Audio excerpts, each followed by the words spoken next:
What's going on, people? Welcome to the match preview. It is time to face Everton at home, and I'm joined by Lou, Pat, and T here to get all the insights ahead of the game. It is a massive game for me. As always, make sure to get involved, drop a like and subscribe. Can Palace turn their home form around? We'll be discussing that as well as Everton, lineups, and more. So make sure to get involved throughout the show. As I mentioned, Lou's here, Pat's here, T's here, and I'll be honest, we've all got smiles on our faces going into this game. I know me, Pat, and Lou watched the game yesterday, the Liverpool Everton game. I don't know if you did, T, but it was an interesting game. On it. Yeah, it was an interesting game. It was an interesting game for them, and it seemed like they were emotionally and physically heavily invested in that game, so it might come out good for us. But gents, what's our thoughts going into this game from a Palace perspective? I'll start off with you, Lou. As I said, the home form is the major concern for me. I think it's time for us to try prove a point. But this is an Everton side which, since we got promoted, we've been struggling to get results against them. How are you feeling? Yeah, no, I'm quite confident. Obviously, Everton had a tough game yesterday, emotionally, physically. They lost two of their best players, Decore, who's a massive part of their attack, in joining Beto or Calvert-Lewin, and probably their only really technically like Eze type player they have in Dai. They'll both be out. Yeah, it's a massive game, but I'm confident. I think this is the last chance. If we don't win this game, I don't think eighth is on at all. It's probably the last chance. I think, even though it's still hard to get, I don't think we'll ever get it if we don't win this game. But I think if we can beat Everton at home, it will change the trajectory of our home form, because there'll be a team that come in and sits deep. Probably the worst team for us to play with our style of play, but with a full squad, I'm confident. Yeah, and that's the biggest thing, Pat. When you look at the whole team, we should have a full fit squad. I mean, unless anyone gets injured between now and then, but it's looking like Ismail Assar and Ketia and Eze should be included in the squad. On top of course, we saw what Francois was. He came on for a few minutes. Eze came off the bench. Ben Chilwell as well. I guess that's the thing that's now exciting for us Palace fans, that we can look forward to the rest of the season. We are actually getting some good results and playing some decent football. But on top of that, we're at nearly 100%. I know Decore is out and Riyadh is out, but the squad with Wharton, especially inside, can achieve special things. Yeah, there's no doubt. Obviously, having Eze back from the Doncaster game, Saar back along with Teta up front is great. And you got the bench, you got players like Devaney, you got Nketiah, you have Esse, you could probably have Kamada. I mean, yeah, things are looking up. I mean, again, I mentioned it before. It's the best time right now to be a Palace supporter. I mean, advancing in the cup. What are we now? 12th in the league, as Lou said, looking at possibly getting to 8th. You can't complain. But yeah, I'm looking forward to the game a lot, because again, we're going to have a very strong team out there. As Lou mentioned, everything will be significantly hampered by not having the Corey and Njai. So looking forward to it. Yeah. T, for you, let's get into the lineup. What changes would you make from that Doncaster game? Of course, Eze, Mateta, and Saar didn't feature in that game. So, no, Mateta did. And Nketiah, didn't feature in that game. So, is it a case of maybe two of the three players coming back into the starting 11? Any other changes? It was a relatively strong squad. The defense was strong. Yeah, Ben Chilwell came off the bench. What else is there? Devaney, he scored a goal. Does he still remain in the starting 11? I don't think you change the midfield two of Hughes and Wharton. So even though there might be changes, I don't personally see Glazer making that many changes, because I don't think we need it. But what's your thoughts on the team going into this game? I mean, those are the two that you mentioned are probably the only changes that I would venture to say would be made at this point. And then I remember you asked a question that I feel is a valid question to ask about the fact that we probably expect Everton to play in a low block. Do we then play a guy like Saar, whose qualities really lie with getting in behind? But, I feel like that's a legitimate question to ask. But personally, I think that you put him out there and you see what we can give. But Yeah. See, that's why I like it, T, because when I asked that question, I got shut down by two individuals on here that wasn't you. So people can add up the numbers and guess who they were immediately. And the reason why I did ask that question, and I'll go over to them to get their thoughts on it, is because, in fact, I'll go over to you, Lou, because your message was that's the reason why Glass is a manager and you're not, and you have no ball knowledge. The reason why I did ask that is because I expect there to not be that much spacing behind. So when you're looking at breaking teams down, I don't think that is Sar's strong point. He can do it, but I think we've got different profiles in the squad now that we could go into this game with. But would you start Sar then? Well, we never know because you're on mute. So if you go off mute, then I guess we'll know. So You got me. Go ahead. There's 2 points. There's always spacing behind. It's about how you create the space. So Adam Wharton, you draw the if the Glasgow is obviously going to have a tactic to draw Everton in and create spaces, that's the only way we're gonna create it. There's also Everton are going to attack at some points, so there will be transitions for space. And second of all, who else are you going to play there? T. I mean, I guess the only other choices that you have are the choices that we've seen over there would be Deviney or Essay, which once again, like I said, I think, I would personally go with Sar and see how it goes. I mean, he's done a really good job passing the ball this year too. So I wouldn't see why he wouldn't get the opportunity. But I think the question that you asked, D, was a good one just to spark conversation. Yeah. And to, it's a legitimate, ask, I guess you could say. Yeah. It would be if there was someone to play there. There is, though. As is, he though. mentioned, Devaney and Roman Esse can play there as well. There are players who can play in that position that offer different profiles. Schlupp could play left centre mid, but doesn't mean he's going to happen. That's not the same as Esse or Devaney playing there. And he's done it before. Yeah. It is because he couldn't. Esse didn't start against Doncaster. Do you think he's going to start against one of the most? I'm not saying he's going to start, but I think the point of the question is that we can have the question now, whereas before we couldn't really ask the question and we couldn't really debate it. But I do think Sar should start. I do think. Yeah, but there's another reason why Sar starts. It's one, his defending, two, his physical attributes, three is defending from corners. It's not just his attacking prowess in behind. There's many things to his game. You want him to bully, you want him to push Mikalenko back because that's one of their attacking outlets. Mikalenko, I think he's a decent left back. So I think it's not just about him getting in behind. It's also what he's doing the other way and helping the team all round. And I don't think any player comes close to what he's doing in his position.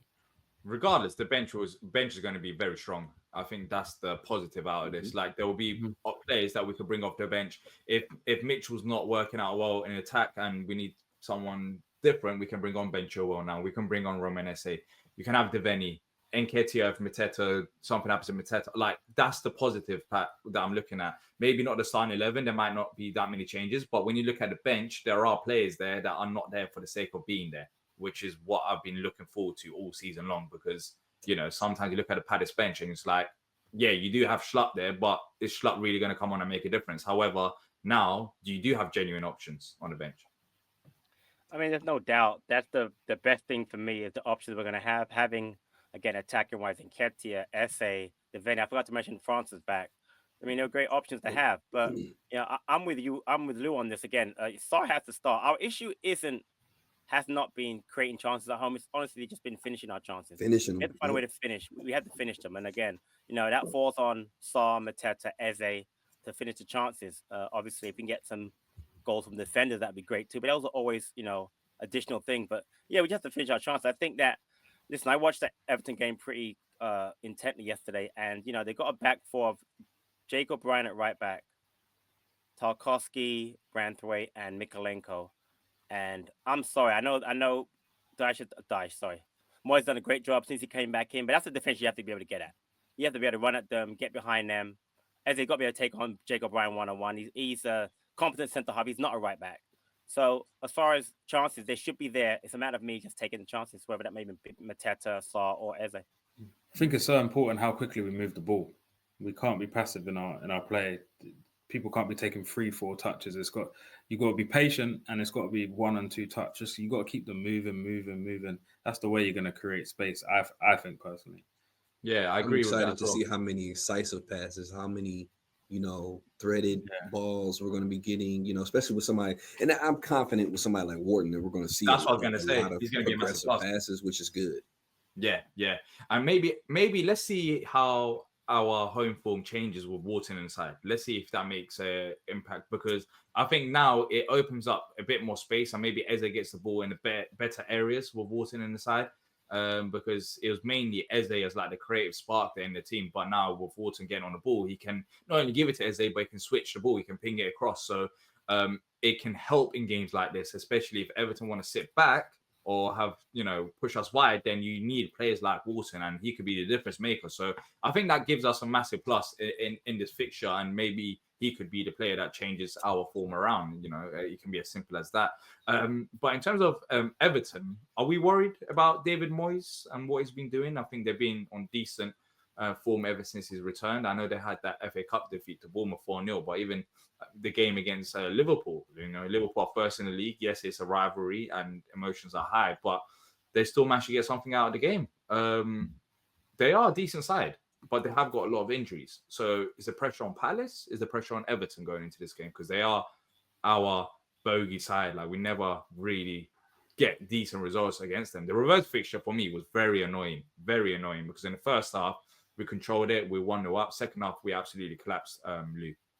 Yeah, that's two different teams. I think two completely different teams, two completely different mindsets, confidence.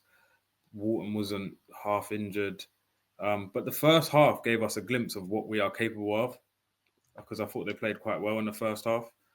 Everton, we said it in the chat yesterday. I said they're the best worst team I've seen. Like, they're really effective in certain areas. Like yesterday, they've done well to play on the occasion. Like, they've really got themselves up for it emotionally, got in Liverpool's faces. But it's hard to go and replicate that again at 5:30 on Saturday away at Selhurst Park when you're playing a team that isn't as emotionally involved. And another thing, I think Glasner's kind of got Moyes' number a bit. I think he beat him twice as Frankfurt manager. And then last year, the 5-2, which was like 5-2 was a nice scoreline for them. It was like more like a 6 or 7-0 game. I think if anyone's going to break down a Moyes team and make it really hard for them, I think it will be Glasner. And again, they don't have that creative spark and then die on the counter. And I think Decore really marshals their higher press, because they try and win it in those front to middle thirds. And I think he's a really important player for them. So I think I can't pronounce the guy who'll probably come in for him. He got the assist for the Tarkowski goal. I think they got him from Villa. Do you know how to pronounce it? It's quite a hard last name. I think it'll be like a just try it. I'm curious. I can't. Is it Irabenham? I think it is. Yeah, something like that. Yeah. Oh, okay. Yeah. And he's going to be in midfield with Issagana Gay and Garner, which will be. It's not very dynamic. It's quite three of the same. So we'll see. I'm hoping Glasner's got a plan. Yeah, well, he will 100% have a plan. I have faith in that. But they are 3 points behind us, Pat. When you look at it like that as well. So sorry about that. I'll just remove this so it doesn't get confusing. They are 3 points behind us. Do you think that plays a part in terms of the significance of this game? We can't lose this game. I feel like the Brentford game in a way. After we lost to Brentford, it kind of created that gap.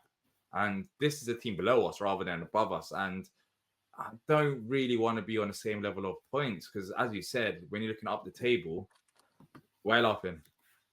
No, because it's weird though, because no matter how I'm sure we can go back and look at every preview for Everton over the years, and it's just that they're just a jinx team for us. I mean, the only time we've ever really done well was the Vieira years, when Vieira beat them in the league. Obviously, what was it? The 3-1 game when Gallagher scored, and then the 4-0. Was it 4-0 in the cup, FA Cup that year? But it doesn't seem to matter. It doesn't seem to matter when we play this team. They're just a weird team to play against. So I understand our home form isn't great. I just looked it up, by the way. We've lost 5 games at home. 4 of those losses have been to London sides. So I didn't realize. Is it? This season. Yeah, this season. West Ham, Fulham, Arsenal, Brentford. All the London side. And the other one was obviously with Liverpool. It's just weird. There's no rhyme or reason when we lose to Everton. We just lose to them. I can't even figure out. I just think what Lou says is a great point. I think Glasner has Moyes' number. And that's what I have the faith in. He has his number as far as he beat them at Frankfurt, we beat them last West Ham, we killed them last year, and lose right should have been a 5-0, 6-0 game. So I'm comfortable from that. And we're playing really well now. Yes, our best form is away, but you said before, D, our home form has to change. Why? They have What to. better time? What better time than this Saturday for me? What better time than now? Yeah, I agree. And I think, as you said, when it comes to Glasner versus Moyes, we get the decent results. We have done, and they've got injuries as well. The injuries are, I mean, Dwight McNeil, who scored 2 goals against us. He's our bogey player. Yeah, and he's not really in this game. Calvert-Lewin's not in this And game. Calvert-Lewin's our bogey player. Thank Yeah. God he's not there. The Yeah, core is and not that- playing. He's not that. Yeah, the Quays not playing. So there's no excuses. Like, Palace just need to step up. They need to step up. Like, we've I had probably more- regret saying it, but I feel like Beto plays into Lacroix's hands in this type of. So he's meant to be style on of play. form. He's meant to be on form. He scored a good goal, but I really don't rate him much. But he'll probably score. But as a football player watching him, it's a bit.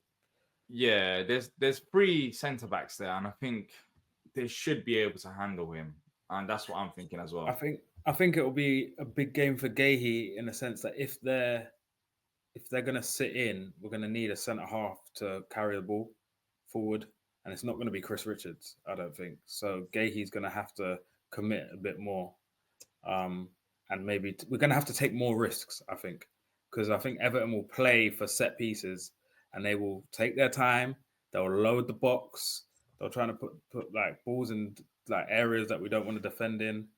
So it will be a tough game. I think the best thing that can happen for us is an early goal, because an early goal forces them to come out of it. The worst thing is an Everton early goal. Yeah, because they'll just sit back. Yeah. But You can picture it now, can't you? A 10 minute. They'll just sit back. But we have to start getting slowly. 80 minutes of parking the bus. Oh my god! Can you imagine? And then we bring Lerma on, and he starts doing long throws. or taking Richards. long shots outside the box. Yeah, Richards was doing a long throw. Yeah, but you can't go to the set piece coach. Set piece coach has been absolutely. He's cooking. Fantastic. Yeah. So let the long throws keep longing for me when it comes. I'm guessing they're playing the percentages when they do that.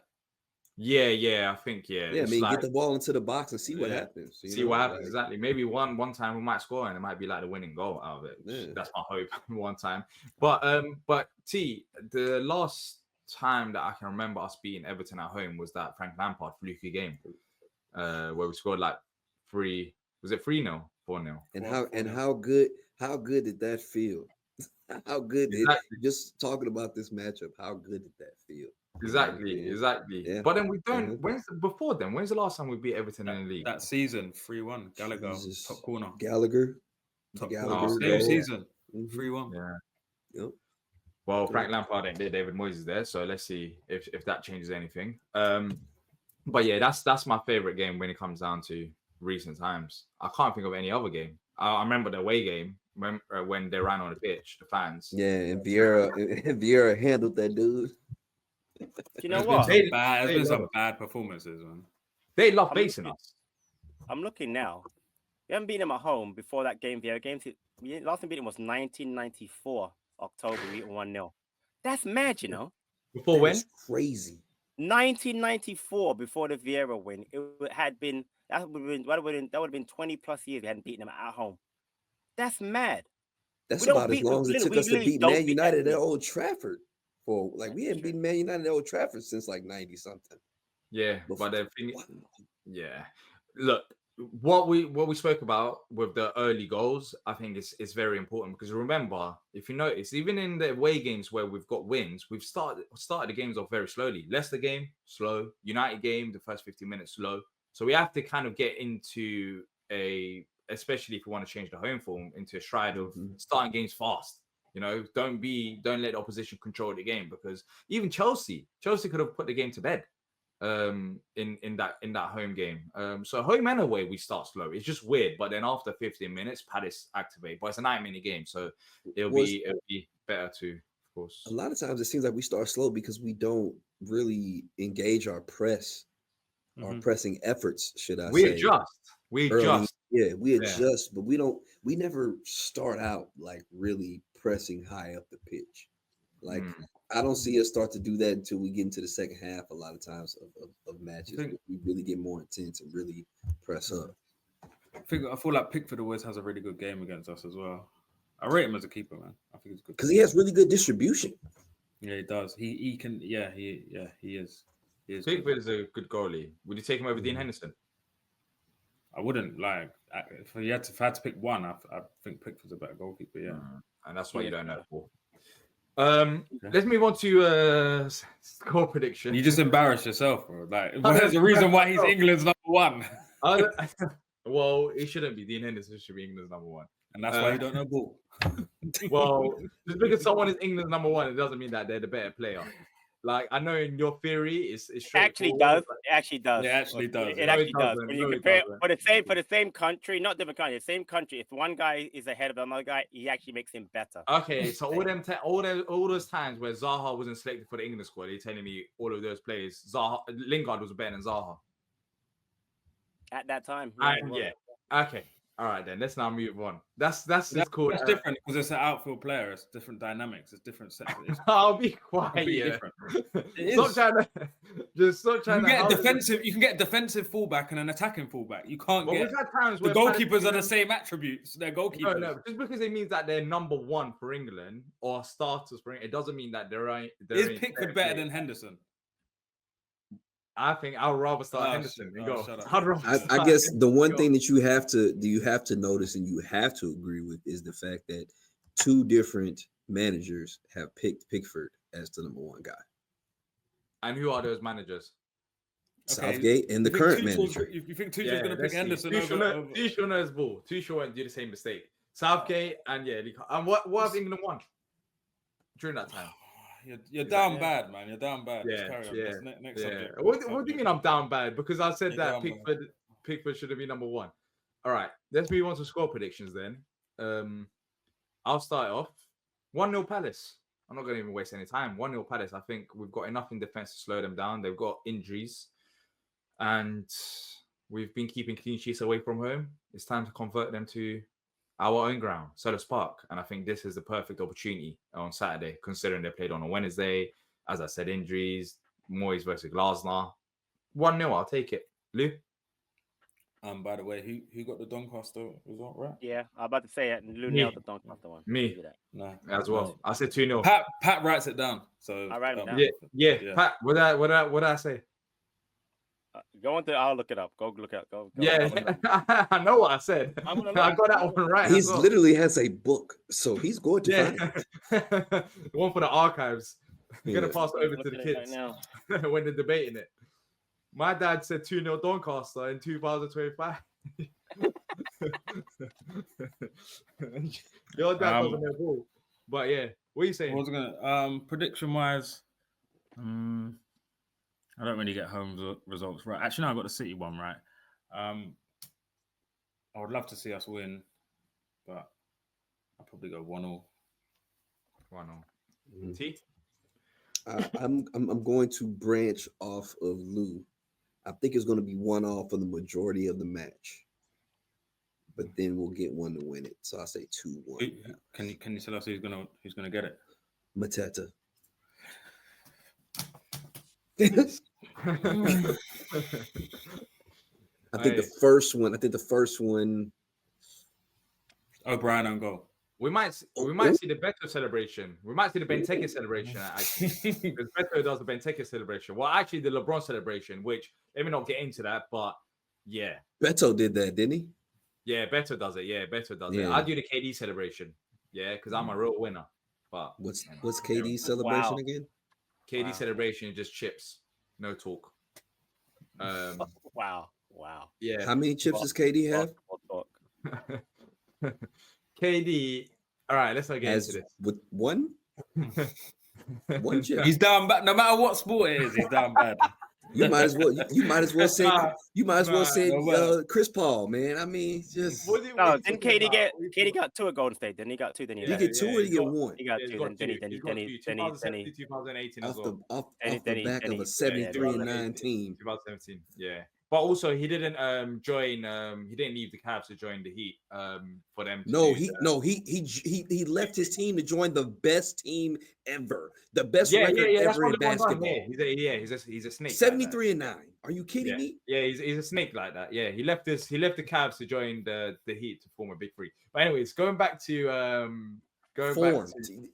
Form, not to go and join. Yeah, you can say whatever. Not to go Just and to try and join. beat the Spurs. Just to try and beat He's the trolling. Spurs. He's trolling. He's trolling. He's I'm trolling. not. I'm not even trolling. It's the facts though. The Spurs. He's You trolling. know, you remember the finals? Heat versus the Spurs. Yeah, yeah.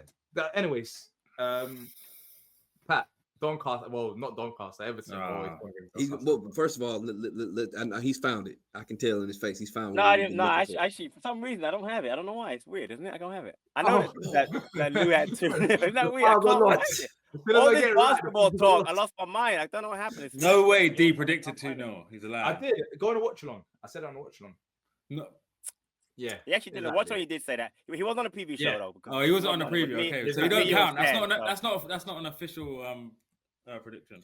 Did he say it on the watch along before the match started? Yeah, He did. Yeah, at the beginning. Yeah, he did. Okay. Yeah. If you said it So before that the is a match prediction, and that's No, it's not. It's not an official one.